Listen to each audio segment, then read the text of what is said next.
Hey, welcome all. This is Ravi Goel. I would be your faculty for this certificate course in US recruitment. We would be covering all the aspects of United States recruitment, starting from its introduction. The course structure is US staffing history, states and time zones, various type of visas, various type of tax terms, end-to-end recruitment lifecycle, IT technologies, background verification and security clearances, compliance, interview process, submission process, how to identify fakes, various job roles in US staffing, and career opportunities. This is the first chapter, which is Introduction in US Staffing. We will see how recruitment happens, how it started, when did it start, what are all the companies that started this. We'll see one by one. So in introduction, initially during 1940s, when there was World War II happening, the US government asked people to join the army. So now what people did was they left their jobs and they started joining army to support US Army. So now the positions, when they left their jobs, the position became vacant.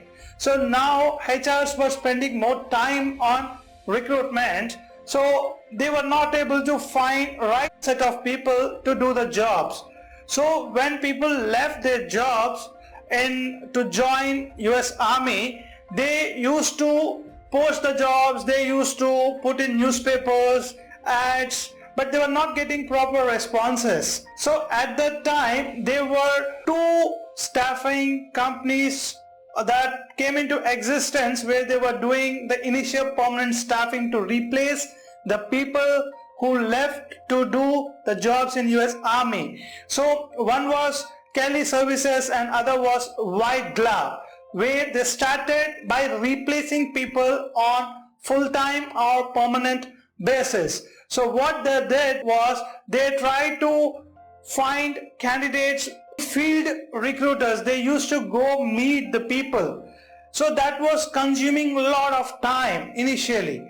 So that was the thing when they started going people, meeting people, understanding what they do, how they do. Then they used to judge their technical capabilities. They used to come back and they used to send the resumes to the companies which were hiring. So they were acting kind of an staffing experts, recruitment experts. So now when these people used to do, they were a lot of time consuming. So the HR people used to do this earlier, and when these recruiting companies came into existence, then the time what used to HR spend a lot have reduced to half. Means let's assume if they have recruited a candidate by meeting them and all that stuff, it used to take a week. Now coming to staffing agencies came into existence, it made it into 2 days or 3 days. That's how the reduction of time happened, and that's how the staffing agencies came into existence.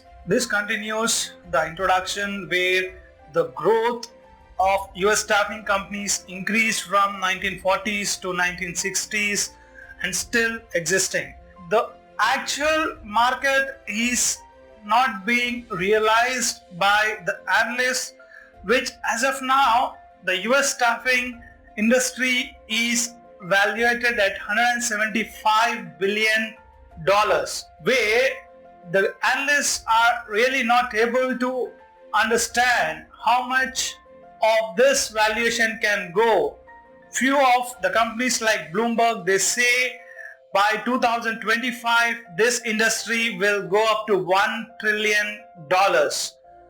So after that, seeing all this, there was an association called as American Staffing Association have been created, where all the US staffing or US recruitment companies came under one umbrella to create some norms and some kind of rules that have to be common for everyone. That's how the American Association started, where all the companies came and joined and become a big organization. So this is how the introduction or the history of US staffing started.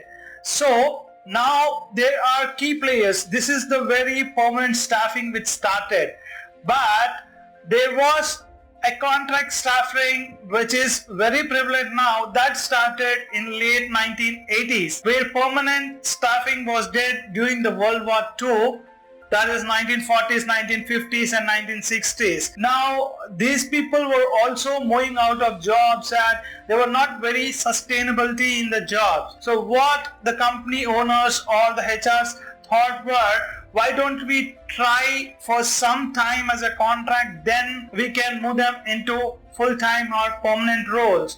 Then they started temporary to full-time, means they would be starting as a contractor and moving as a full-time employee. And finally in 1980s and 1990s, the jobs were more of contract rather than full-time. That's how the US staffing existed, that's how it came into existence. So the major players what are available in this industry are majorly there are 5 US staffing companies. So major players are LG's, Adecco, Randstad, Brownred Holdings. So these do at least 15% of the revenue goes to these 5 companies, with major holding goes to Randstad, which is the top US staffing company in this world, which takes more than $2.5 billion as revenue. The top 5 leading staffing agencies by revenue are LG's Group, which is having around $9.53 billion, which is a 7% stake in the market. Then comes Randstad Holding, which is $4.6 billion with 3.3 market share. Then we have Adecco, which is $4.5 billion in revenue, which takes 3.2% of market share. Then is Kelly Services, which is $3.62 billion with 2.5% market stake. Then finally it's Robert Half, which is $3.45 billion with 2.4% market stake.